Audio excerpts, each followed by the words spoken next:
জয় মা মাহেশ্বর। আজকে 21শে মার্চ মায়ের জল ঢালা হয়েছে, প্রতিষ্ঠাতা দিবস উপলক্ষে জল ঢালা হয়েছে। 19শে মার্চ প্রতিষ্ঠা দিবস, 77তম জন্মবার্ষিকী পালন হলো। অক্সারসাই উঠবার খুব ভালো লাগছে। মহেশ কলোনি, কালীতলা প্রাঙ্গণ, কালীতলা ক্লাব, খুব ভালো লাগছে। Thank you very much. Like করবেন। শ্রীরামপুর হুগলি।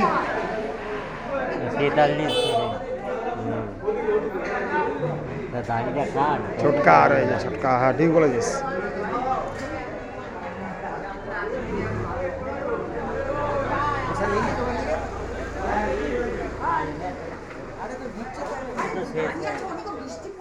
প্রসাদ দিচ্ছে, ওখানে প্রসাদ দিচ্ছে, সব বসে আছে ছেলেরা।